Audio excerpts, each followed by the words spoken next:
আমরা এখন বৃত্তীয় গতি পড়ছি। বৃত্তীয় গতি আগে আমরা পড়েছিলাম, এখন তার পরের পার্ট পড়ছি। পরের অংশ হচ্ছে সমবৃত্তীয় গতি। দেখো, সমবৃত্তীয় গতি কি? যখন কোনো কণা যখন বৃত্তপথে আবর্তন করে, এই আবর্তনের ক্ষেত্রে প্রাথমিক অবস্থান কেন্দ্র এটা। এখান থেকে কণাটা ধরো এ থেকে বিতে এসছে, ধরো বি থেকে সিতে এসছে, ধরো সি থেকে ডিতে এসছে। এ থেকে যখন বিতে এসছে কত কৌণিক সরণ? কৌণিক সরণ θ1। বি থেকে যখন সিতে এসছে কৌণিক সরণ θ2। আর সি থেকে যখন ডিতে এসছে কৌণিক সরণ θ3। তাহলে কৌণিক সরণগুলো কত হয়েছে? θ1, θ2, θ3। আমরা ধরে নিচ্ছি এগুলো প্রত্যেকটা টি সময়ে হচ্ছে, এগুলো প্রত্যেকটি টি সময়ে হচ্ছে। টি সময়ে এই প্রত্যেকটা কৌণিক সরণ যদি সমান হয়, অর্থাৎ সমান সময়ে কৌণিক সরণ সমান হবে। সমান সময়ে কৌণিক সরণ যদি সমান হয়, সমান সময়ে কৌণিক সরণ যদি সমান হয়, তখন আমরা সময় দিয়ে ভাগ করছি। দেখো, আমরা ওমেগা সমান জানি θ/t। তাহলে এক্ষেত্রে ω1 = ω2 = ω3, অর্থাৎ এই তিনটি অবস্থানের তিনটা টাইমে কৌণিক বেগও সমান হচ্ছে। কেন? সমান সময়ে সমান কৌণিক সরণ, তাই এক্ষেত্রে প্রত্যেকটা কৌণিক বেগও সমান। আমরা ভি সমান ω/r জানি, তার মানে ওমেগা সমান v/r। যেহেতু এখানে প্রত্যেকটা বৃত্তগতি ব্যাসার্ধ ধ্রুবক, তাহলে এখান থেকে আমরা লিখতে পারি v1/r, v2/r সমান v3/r। তার মানে v1 = v3 v1 = v2 v3। দেখো, ভিটা এখানে বেগ, রৈখিক বেগ।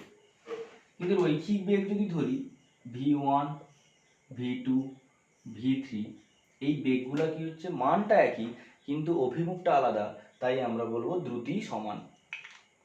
দ্রুতি সমান। তাহলে কোনো কণা যখন বৃত্তপথে আবর্তন করে, কোনো কণা যখন বৃত্তপথে আবর্তন করে, তার যদি সমান সময়ে কৌণিক সরণ যদি সমান হয়, তখন তার কৌণিক বেগ সমান হয়, তখন তার দ্রুতিও সমান হয়।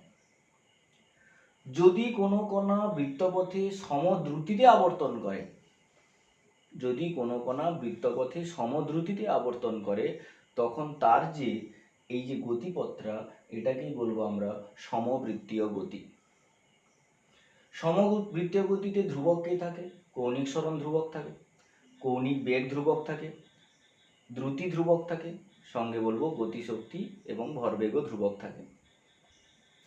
আমরা যদি একটা বস্তুকে সুতো বেঁধে যদি ঘোরাতে থাকি, আমরা আঙুলটাকে দেখো কনস্ট্যান্ট রাখতে পারি না, সবসময় ঘুরতে থাকে, অর্থাৎ এর কেন্দ্র অভিমুখে একটা বল ক্রিয়া করে। এক্ষেত্রেও এর কেন্দ্র অভিমুখে একটা বল ক্রিয়া করছে, যে বলটাকে বলি আমরা অভিকেন্দ্র বল। যে বলটাকে আমরা কি বলি? অভিকেন্দ্র বল।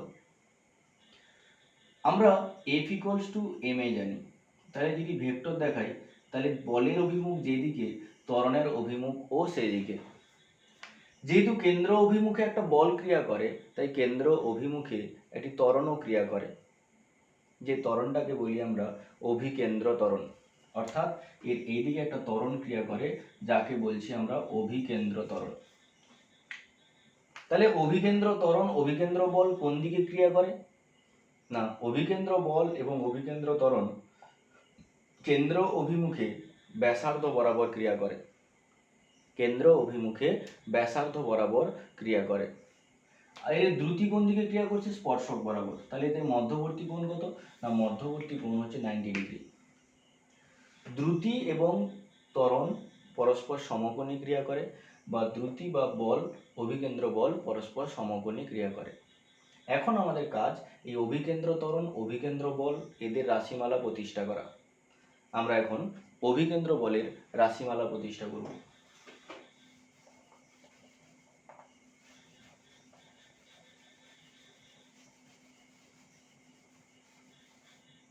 অভিকেন্দ্র বলের আগে অভিকেন্দ্র ত্বরণ,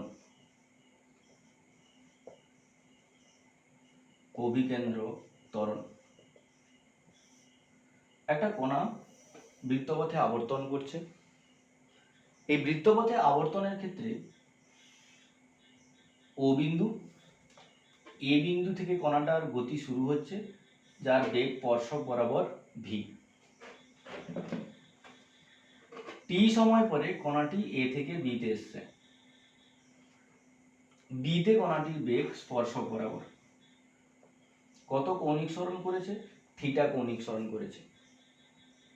কত সময়? টি সময়। তাহলে টি সময়ে যদি থিটা কৌণিক সরণ করে, তাহলে কৌণিক বেগ ওমেগা সমান থিটা বাই টি। তাহলে কৌণিক বেগ ওমেগা সমান থিটা বাই টি। এক্ষেত্রে কণাটি এ থেকে বিতে এসছে, এটার সঙ্গে এটা লম্ব আছে, তাই এর এদিকে কোনো বেগের উপাংশ নেই, এইদিকে বেগের মান হচ্ছে 0।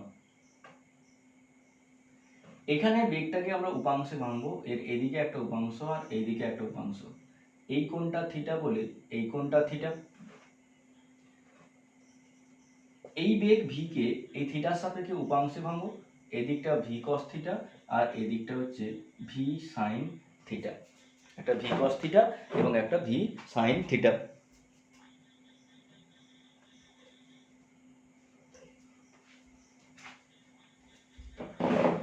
এখানে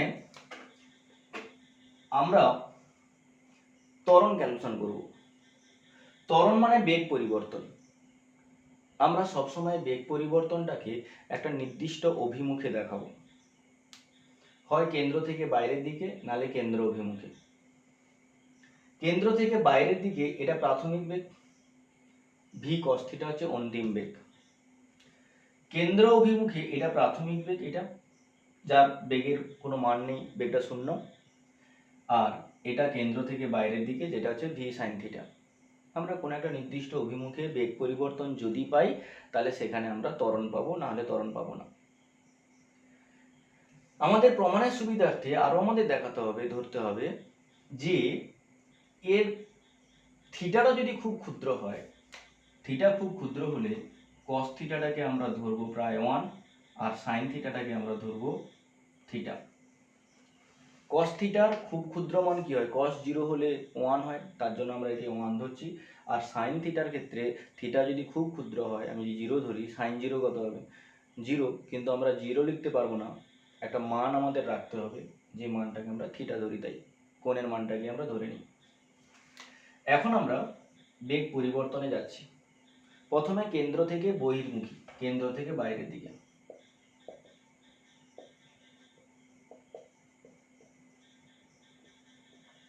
তাহলে কেন্দ্র বহির্মুখী বেগের ক্ষেত্রে প্রাথমিক বেগ কত?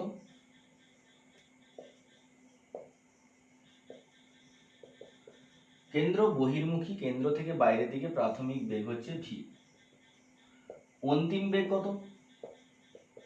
না অন্তিম বেগ হচ্ছে এটা V cos theta. V cos theta, cos থিটাকে আবার 1 ধরবো, তাহলে ভি ইন্টু 1 মানে ভি। তাহলে এক্ষেত্রে বেগ পরিবর্তন কত? না এক্ষেত্রে বেগ পরিবর্তন ভি মাইনাস ভি সমান 0। যেহেতু এক্ষেত্রে বেগ পরিবর্তন 0, তাই এক্ষেত্রে ত্বরণও 0। যেহেতু এক্ষেত্রে বেগ পরিবর্তন 0, তাই ত্বরণ 0। তার মানে কেন্দ্র থেকে বাইরের দিকে, কেন্দ্র বহির্মুখী কোনো ত্বরণ থাকে না। সমদ্রুতিতে, সমবৃত্তীয় গতির ক্ষেত্রে কেন্দ্র বহির্মুখী কোনো ত্বরণ থাকে না। তাহলে কেন্দ্র অভিমুখী দেখা যাক। কেন্দ্র অভিমুখী,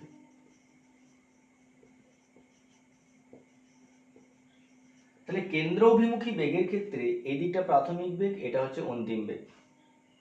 তাহলে প্রাথমিক বেগ কত না, প্রাথমিক বেগ এক্ষেত্রে প্রাথমিক বেগ হচ্ছে 0, কেন এদিকে বেগের কোনো উপাংশ নেই। আর এটা অন্তিম বেগ, এদিকটা অন্তিম বেগ যেটা ভি সাইন থিটা, আর sine theta near equals to theta মানে ভি থিটা। তাহলে দেখো এক্ষেত্রে বেগের পরিবর্তন আছে, তাহলে এক্ষেত্রে বেগ পরিবর্তন কত, তাহলে এক্ষেত্রে বেগ পরিবর্তন equals to V theta minus 0 মানে ভি থিটা। তাহলে কেন্দ্র অভিমুখী একটা বেগ পরিবর্তন আছে, আর কেন্দ্র অভিমুখে যদি বেগ পরিবর্তন থাকে তাহলে সেখানে কি থাকবে, সেখানে একটা ত্বরণ থাকবে। তাহলে সেখানে একটা ত্বরণ থাকবে, সেই ত্বরণের মান কত, তাহলে এখন অভিকেন্দ্র ত্বরণ, তাহলে এক্ষেত্রে অভিকেন্দ্র ত্বরণ সমান তাহলে কত না, ত্বরণ মানে বেগ পরিবর্তন বাই সময়, বেগ পরিবর্তন বাই সময়। তাহলে আমরা মান বসাবো,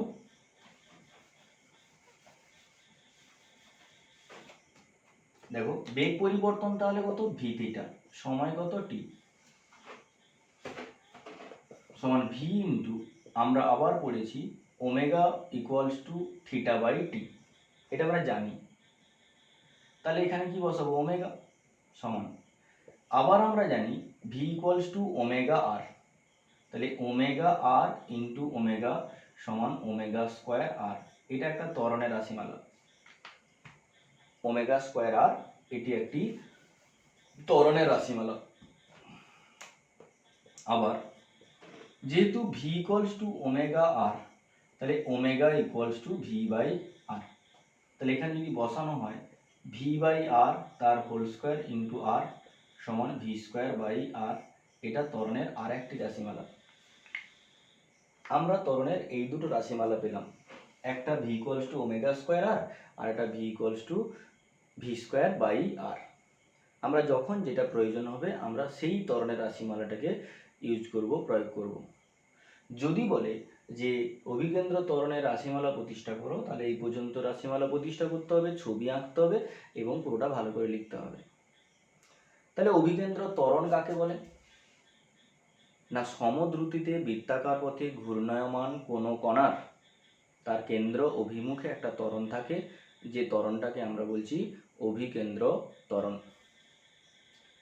আর যখন কোনো কণা বৃত্তপথে আবর্তন করে একটা প্রয়োজনীয় বলের প্রভাবে আবর্তন করে, যে বল ক্রিয়াশীল না হলে কোনো বস্তুই বৃত্তপথে আবর্তন করতে পারে না, যেটি কেন্দ্র অভিমুখে ক্রিয়া করে, সেই বলটাকে বলি আমরা অভিকেন্দ্র বল। আমরা এখানে অভিকেন্দ্র বলের রাশিমালাও প্রতিষ্ঠা করব, কিন্তু অভিকেন্দ্র বলের রাশিমালা প্রতিষ্ঠা করতে গেলে আমাদের পুরো অভিকেন্দ্র ত্বরণ নির্ণয় করতে হবে। আমরা যতটা নির্ণয় করেছি অভিকেন্দ্র ত্বরণ, পুরো অভিকেন্দ্র ত্বরণটা সেম টু সেম নির্ণয় করতে হবে, একই রকম পুরো নির্ণয় করতে হবে। তারপরে আমাদের 2 লাইন যোগ করতে হবে, সেই যোগটা আমি তোমাদের করাচ্ছি।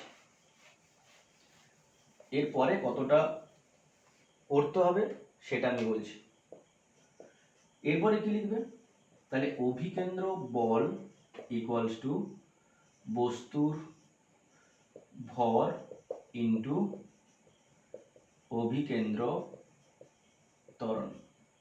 বস্তুর ভর এম আর অভিকেন্দ্র ত্বরণ হচ্ছে ওমেগা স্কোয়ার আর সমান এম ওমেগা স্কোয়ার আর, এটা একটা রাশিমালা অভিকেন্দ্র বলে। আর একটা হচ্ছে M into V square by R সমান M V square by R, এটা অভিকেন্দ্র বলে আর একটি রাশিমালা।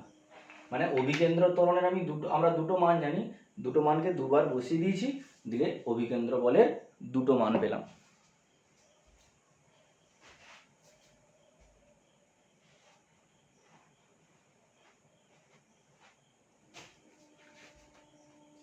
তাহলে দেখো আমরা কি পেলাম, অভিকেন্দ্র বল পেলাম, অভিকেন্দ্র ত্বরণ পেলাম। দেখো এখানে যে অভিকেন্দ্র ত্বরণ আর অভিকেন্দ্র বল, অভিকেন্দ্র বল কোন দিকে ক্রিয়া করে, এটা অভিকেন্দ্র বল। বেগ কোন দিকে ক্রিয়া করে, বেগ স্পর্শক বরাবর ক্রিয়া করে, বেগ ভি। তাহলে এদের মধ্যবর্তী কোণ কত, 90 ডিগ্রি।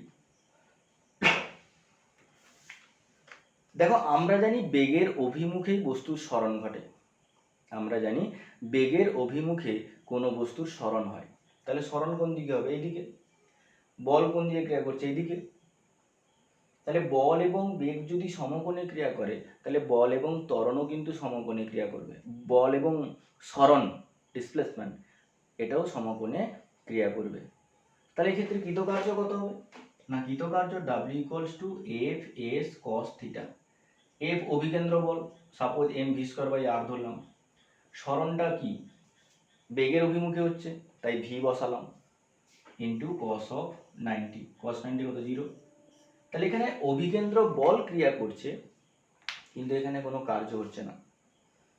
অভিকেন্দ্র বল ক্রিয়া করছে কিন্তু এখানে কোনো কার্য হচ্ছে না, তাই অভিকেন্দ্র বলকে আমরা বলি কার্যহীন বল। অভিকেন্দ্র বল একটি কার্যহীন বল। যাই হোক, আমরা অভিকেন্দ্র ত্বরণ পড়লাম, অভিকেন্দ্র বল পড়লাম। অভিকেন্দ্র বল থেকে আমরা এই সিদ্ধান্তে আসতে পারি, যদি কোনো বস্তু বৃত্তপথে আবর্তন করে বা কোনো বৃত্তাকার পথে আবর্তন করে, যদি কোনো বস্তু বৃত্তপথে আবর্তন করে বা বৃত্তংশ পথে আবর্তন করে, সেক্ষেত্রে অভিকেন্দ্র বলের প্রয়োজন। যদি অভিকেন্দ্র বল ক্রিয়া না করে তাহলে কোনো বস্তুই বৃত্তপথে আবর্তন করতে পারবে না বা বৃত্তংশ পথে আবর্তন করতে পারবে না। আমরা এর ব্যবহারিক প্রয়োগ পড়ব, তখন এটা নিয়ে ডিটেলস বলবো। তো এখন আমরা অপকেন্দ্র বলে যাচ্ছি। অপকেন্দ্র বল।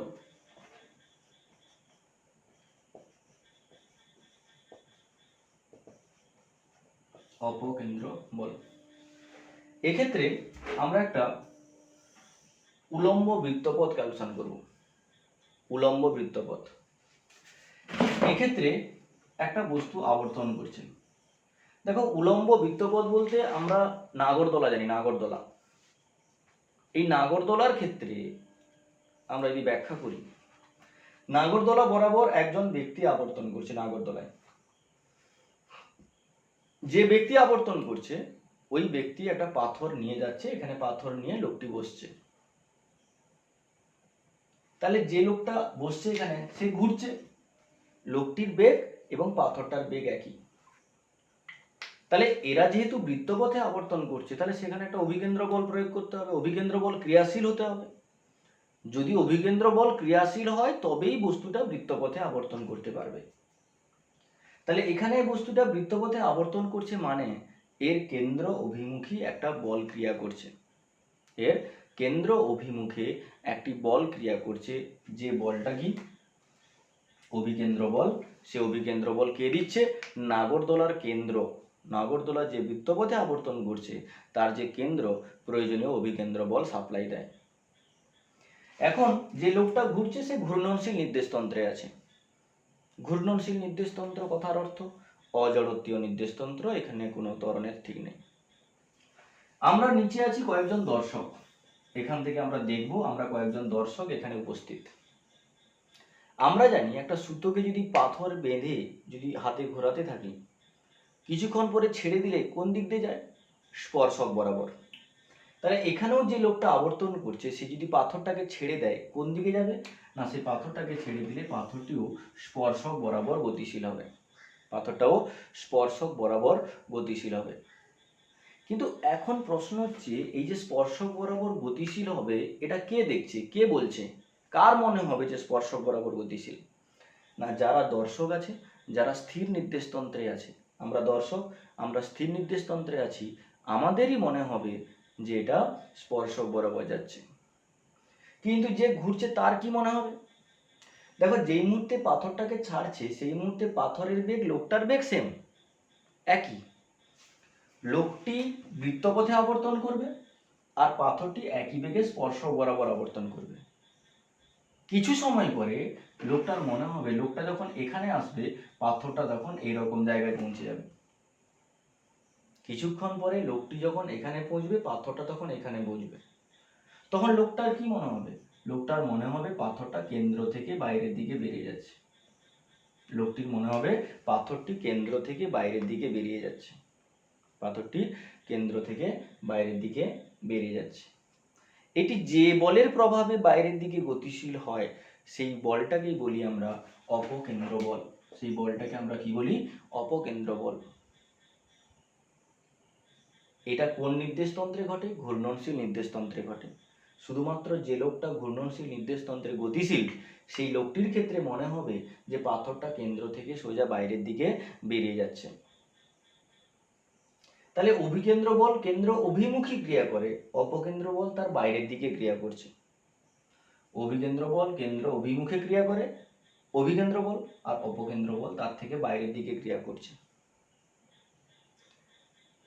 অভিকেন্দ্র বল অপকেন্দ্র বল দুটো একই, সেম, কিন্তু আমরা অপকেন্দ্র বলের মান, দুটোর মান একই কিন্তু দুটোর অভিমুখ আলাদা। অভিকেন্দ্র বল অপকেন্দ্র বল দুটো জিনিস সেম কিন্তু অভিমুখটা আলাদা, বিপরীত। একটি কেন্দ্র অভিমুখী আর একটা কেন্দ্র থেকে বাইরের দিকে। বাট অপকেন্দ্র বলকে আমরা এমনি এর মান নির্ণয় করতে পারি না, একে অভিকেন্দ্র বলের রাশিমালা দিয়েই প্রতিষ্ঠা করি, একে চিহ্নিত করি। অপকেন্দ্র বলের মানকেও আমরা অভিকেন্দ্র বলের মান দিয়েই প্রকাশ করি, কিন্তু অভিমুখটা বিপরীত। অভিকেন্দ্র বলের অভিমুখ কেন্দ্র অভিমুখী আর অপকেন্দ্র বল কেন্দ্র থেকে বাইরের দিকে। অভিকেন্দ্র বল জড়ত্বীয় নির্দেশতন্ত্রে ক্রিয়া করে, স্থির নির্দেশতন্ত্রে ক্রিয়া করে, কিন্তু অপকেন্দ্র বল অজড়ত্বীয় নির্দেশতন্ত্র বা ঘূর্ণনশীল নির্দেশতন্ত্রে ক্রিয়া করে। অভিকেন্দ্র বল একটা বাস্তব বল, আমরা যে বল জানি প্রকৃতপক্ষে সেই বল বাস্তব বল, কিন্তু অপকেন্দ্র বল বাস্তব বল নয়, এটা ক্রিয়া প্রতিক্রিয়া জনিত কোনো বল নয়, এটি একটা অবাস্তব বল। যেহেতু অপকেন্দ্র বল বাইরের দিকে ক্রিয়া করছে, তার বিপরীতে এই বলের একটা প্রতিক্রিয়া বল ক্রিয়া করবে, যাকে আমরা বলি অপকেন্দ্র প্রতিক্রিয়া। অপকেন্দ্র বলের বিপরীতে ক্রিয়াশীল বলটাকে বলছি আমরা অপকেন্দ্র প্রতিক্রিয়া, যেটি কোন দিকে ক্রিয়া করে? অভিকেন্দ্র বলের অভিমুখে ক্রিয়া করে। অপকেন্দ্র প্রতিক্রিয়া এবং অপকেন্দ্র বলের পার্থক্য খুবই ইম্পর্টেন্ট। অপকেন্দ্র প্রতিক্রিয়া জড়ত্বীয় অজড়ত্বীয় সমস্ত নির্দেশতন্ত্রে ক্রিয়া করে, কিন্তু অপকেন্দ্র বল কেবলমাত্র ঘূর্ণনশীল নির্দেশতন্ত্রে ক্রিয়া করে। অপকেন্দ্র বল কেন্দ্র বহির্মুখী একটা বল, অপকেন্দ্র প্রতিক্রিয়া কেন্দ্র অভিমুখী বল। অপকেন্দ্র প্রতিক্রিয়া বাস্তব বল, ক্রিয়া প্রতিক্রিয়া জনিত বল, মানে ক্রিয়া করলে প্রতিক্রিয়া হবে, নিউটনের তৃতীয় গতিসূত্র মেনে চলবে, কিন্তু অপকেন্দ্র বল ক্রিয়া প্রতিক্রিয়া জনিত বল নয়, এটা অলিক বল। অলিক বল কাকে বলে? না দেখো, অলিক বল হচ্ছে, অপকেন্দ্র বলকে আমরা অলিক বল বলি। কেন বলি? না, অপকেন্দ্র বল কোনো বাস্তব বল নয়, এটি কেবলমাত্র ঘূর্ণনশীল নির্দেশতন্ত্রে ক্রিয়াশীল একটি বল, যেটি স্থির বা জড়ত্বীয় নির্দেশতন্ত্রে ক্রিয়া করে না। এটি পারস্পরিক ক্রিয়া প্রতিক্রিয়া জনিত কোনো বল নয়, এটি একটি অবাস্তব বল, এটি একটি কাল্পনিক বল, যাকে আমরা নাম দিচ্ছি অলিক বল। তাহলে অলিক বল কেন বলছি? না, এটা ক্রিয়া প্রতিক্রিয়া জনিত কোনো বল নয়, এটি স্থির বা জড়ত্বীয় নির্দেশতন্ত্রে ক্রিয়া করে না, ঘূর্ণনশীল নির্দেশতন্ত্রে ক্রিয়াশীল ক্রিয়া প্রতিক্রিয়াহীন একটি বল, এটি কাল্পনিক বল, এটি অবাস্তব বল, এর নাম হচ্ছে অলিক বল। এটি কেবলমাত্র ঘূর্ণনশীল নির্দেশতন্ত্রে ক্রিয়া করে মাত্র।